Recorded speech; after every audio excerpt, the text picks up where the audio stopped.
ปปี้เบิร์ธเดย์คุณหนูน้อยวันเกิดอันนั้นเด็กมื้อนี้นะร้านเป็น วันเกิดลุงเกิดแล้วกันร้านเกิดสบายดีพี่น้องนี่เขาก็ได้น้ำอ้อยมากินได้อยู่วันมันยังกินให้เบิร์ธเดย์น้ำแหน่เฮปปี้เบิร์ธเดย์น้องก่อนคือเอาแต่เว้นแต่ว่าวันนี้นะ Happy birthday Happy birthday เขินเป่าไว้เร็วใบเดียวนะใบเดียวนั่นแหละจ้องตาจ้องใจป้า Happy birthday to you ป้าได้ใบใหญ่แท้ว่าวันเกิดน้องก่อนพี่น้องวันนี้สาวมีกายมากเลยมาแหวะจ้าพี่น้องป้านี่เป้านี่นี่เป้านี่อันนี้เป้าเลยลูกนี่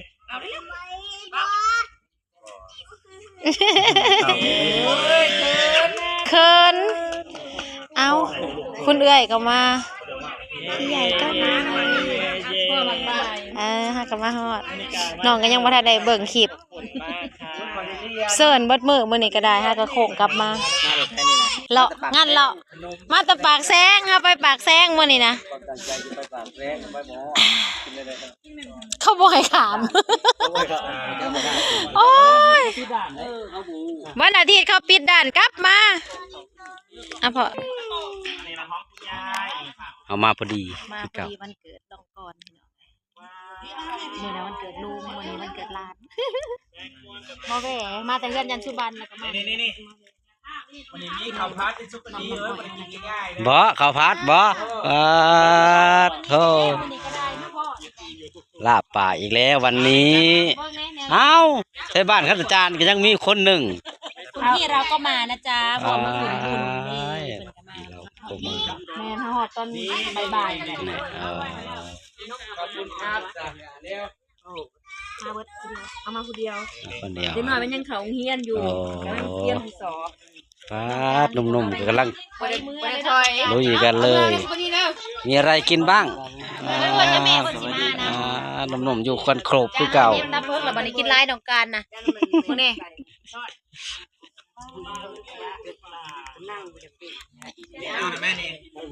จะเข็นหรือบอได้พี่น้องสบายดีเด้อสบายดีมีทางสวนนี่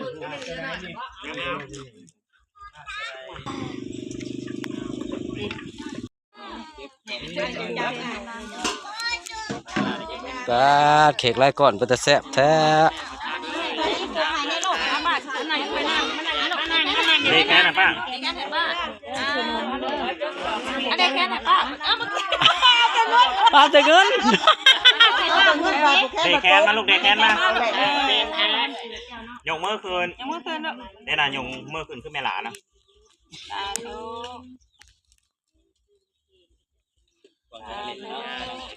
เลียค่ะหมดเลยค่ะบางคนดึงสติ๊กเกอร์ได้ไม่เหลือเลยค่ะเลีย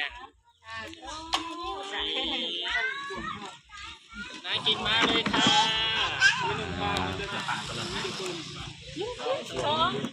กินรถได้ไปกินไหมแม่บอกกินละมากเลยไปกินปานีย่ำนั่นมื้ออื่นอาจจะไม่ได้กินได้เขาพูดได้มื้ออื่นน่ะกินยังกินมื้อนะเขากินอาจจะมากินกับปุ้นต่อบุรีเขากินอะไรยังดีข้าวกระเทียมเลยยังดีคุณจังนาทีจะเป็นตาแซ่บแท้ชิมเค้กคอเด้อจะมาฝากแขกไทยเดี๋ยวแต่เอาถุงมาใส่โลดลุงบอยกินเด้อจะมาฝากลูกใส่แต่เอาถุงมาใส่แล้วกันนี่บาทนี้โอ้ก็จะต้วยหนาแล้วแซ่บบาทนี่ป้าเจ้าน้มบ่นี่ฝุ่นแซ่บมะเจ้าของวันเกิดจัดเต็มโอ้เค้กจะมีอุลตร้าแมนมากอันนี้ของแท้บ่อยมี มากยังเกาะซื้อยังเกาะ สาย บูเบอรี่จินปาดจิน บลูเบอร์รี่เป็นไรรสชาติมัน คล้ายๆคือพวกสตรอเบอรี่มันก็บ่ได้แซ่บดอกแต่ว่าซอสมันก็ออกสมๆหวานๆแม่ ของสด กินโลดป้ากินโลดพักนะ แซ่บ คือหมากยังนอง คือหมังใหม่ป่าเนาะ จะคล้ายคือหมากยังวะ เป็นคือหมังใหม่ป่าเนาะ ปลายซอทั้งพวน คือหมาอันตัวเจ้ากินสีแดง มากินมาเลยบอกกินดิ ไอ้อ้วนยังบ่ได้ยังหาเกมนี้ใส่ไข่นู่นนู่นนะผมกินแหละอิ่มแล้วเดี๋ยวนี้อิ่มแล้วอิ่มแล้วครับอิ่มนะดีแล้ว วันนี้ก็ขี่รถมากก็คือพอดีกระเป๋าเค้กค่ะเนาะ อ้วนน้อยอิ่ม เดี๋ยวมารวมมันเกิดเฉย ลงเฮือถึกยาม โดดงามมาเลย คนมันมาแน่นเลย มาเนาะ มาเอาไป เอาไปอ้วน ดูแล้ว ไว้ โผล่มันเมาปลา เมื่อเอิญนะแม่เจ้าสิมา ไปนั่งพูดแล้วมาละเมืองการมอง แล้วแตร เมื่อโลก แม่แก้วดอกแม่แก้วว่า ว้าวันนั้นก็ยังหมดจับ เรียบร้อย ย่างจุกๆเช่งๆเลยต้องกินทั้งงานเจ้าของ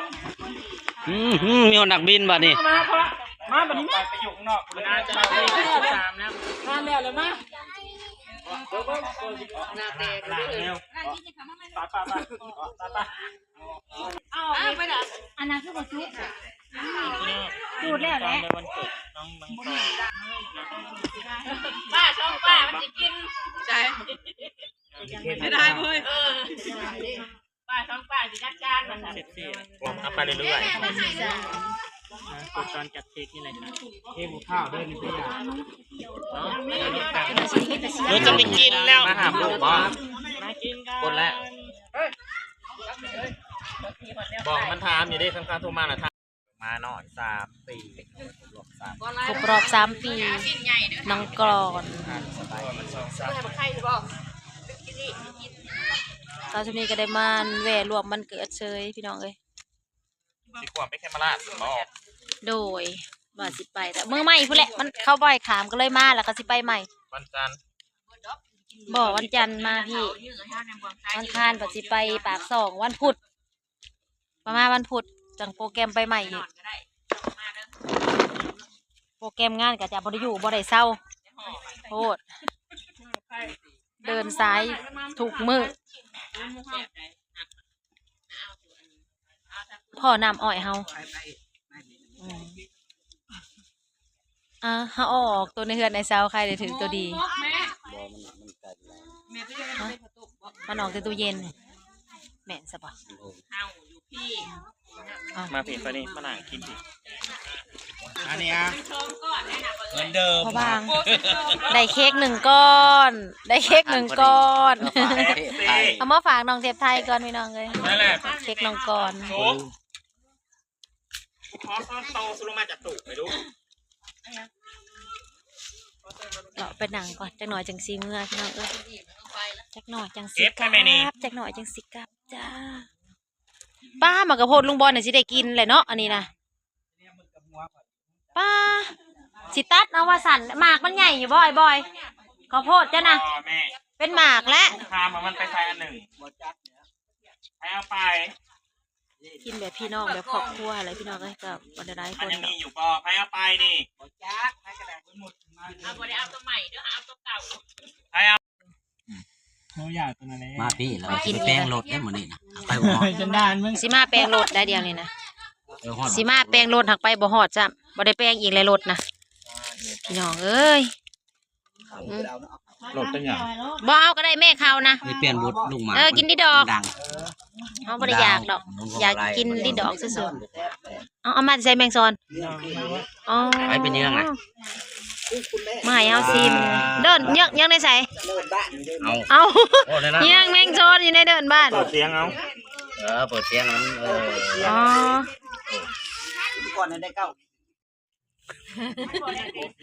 ไอโฟน17มึงแม่มาพี่น้องกินแกงหน่อไม้ใส่แมงซอน เคสมันมีได้เคสซัมซุงใส่เคสใช่ไอโฟน เพื่อช่องหลายปลาย มือน้ำอ้อยมาเจ้าแรงว่าอยู่ข้างหลังเธอเพื่อจับขึ้นมาเอ้าหนานมันคือจะเป็นตอน มันไปเดท กลัวมันออกงานไปเนี่ยสามารถสิรวย นั่งแล้วบ่ได้กินน้ำ มันได้กำไรด้วย อย่าเบิ่นในจันทร์สุบรรณปั้นมา เอาน้ำไปนะจิน บอกเราแต่ยังคืนแล้วเพิ่น เนื้อในยังลูกกว่านึง เออ เนื้อจะยังเอาเนื้อมากเลยมันได้กิน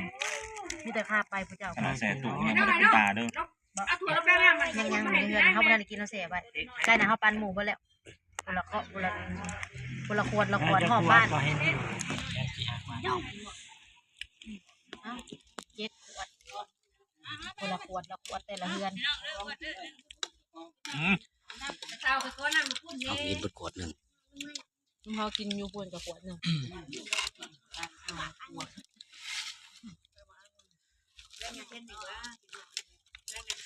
ก็อยากกินแกงแล้วใหม่ก็จะกินเนี่ยแล้วก็เราจะชื่อแกงแล้วไม่กินกันในบ้านมันไปแกงใหม่ให้อยู่ในเมืองง่ายถ้าแต่เราจะหาซื้อน้ำใหม่มาแกงมากินคนลุงบอยแบบนี้ น้อยแต่กดหน้ามากินน้อย เมื่ออื่นนะ นี่จานขาวคนน่ะเขาบ่เบิ่งให้กู เก่ง ถ้าไก่มากินแบบชง มันบริโภค เลย ข้าว จะกินหรอ แล้วไม่ถูกกูผงอันหนึ่ง ที่เวลาคนแบบ แพ้มาแพ้ไปแพ้ไป วันเขาอวดแกงอย่าเท่นมั้งแกงยุแกงเมื่ออย่า เมื่ เท่ อน อื่นน้ำบุญบ้าน คุณน่ะปลา อืม ปลามาหอจมูก อื่นบุญป่า ที่หาโมงแห้ง เป็นอย่างนี้ป่ะ เป็นอย่างห้องกับมา ป้ามาตะไคร้คือกันบ่ ป่าเนาะแม่ละทำมาบุญป่าเป็นทำมาดีเลย นี่ ที่ เอา มันแรงช่องตื้อ ไม่ได้ แกงลงทัน ไว้เดี๋ยวมาหาไอ้กันนะ บุญป่าเลยเขามา แทงม่วงเจ็บมาเอา บ่ได้มีแพทย์ลงทานบ่พี่ แต่กลัวมัน มีคนลงหลายอยู่บ่ ชอบแล้วน้ำกับพุ่นอ่ะ3ผู้ เสี ใด ยลงทานน่ะ บ่ บุญบ้านเฮาดิบุญบ้านเฮาที่ยังน้ออีพ่อบอกตัววันที่หา เดือนไหน เป็ดลงทานเด้อ เ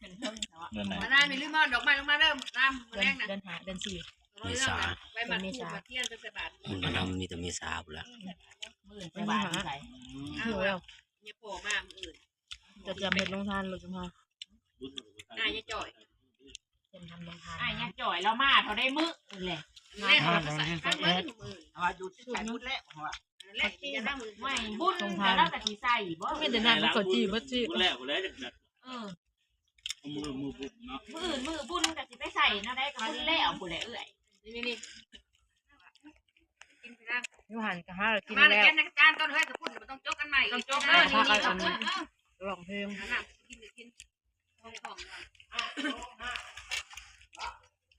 เดี๋ยวไปท้าคน อิ่มแล้วได้มัน อยู่กันแล้วเพอก็ซื้อใส่บ่แม่นใส่กรอกแบบ ใส่กรอก แบบจังกรอก มันเป็นไม้เสียเลย แบบเข่าแบบอันเส้นนะแบบอ้วนนะ ซื้อมาเดือนในเช้าพอดีบัตรทง1กิน เปิดอีหยัง อันบ่แม่กระจอบ บ่ กระจอบ บ่ มันโมเมนต์ฮะ หัวมันเป็นมาใช่ไหม มันโมเมนต์ใส่กรอก เป็นยิงกันเราเป็นห่วงลูก 15ไม้กินเด้อ เปิดปืนเปิดไฟน้องเมินแล้ว ให้หมอหน่อย แซ่บเนาะแกงหน่อไม้ก็ดี แต่มันมาน ซีมือไผเนาะเฮาท่านได้เบิ่งคลิปแล้วบ่ฮู้ว่าซีมือไผ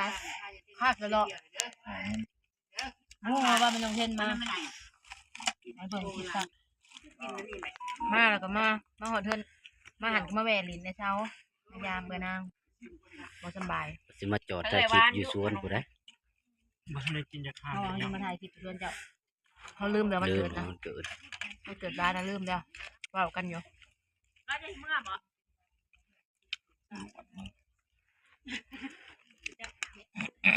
ไม่เป็นนักบุญนะเขาเรียกบุญบ้านน้ำบุญ กินแกงหน่อไม้มีแห้ง ไม่ แล้ว เลย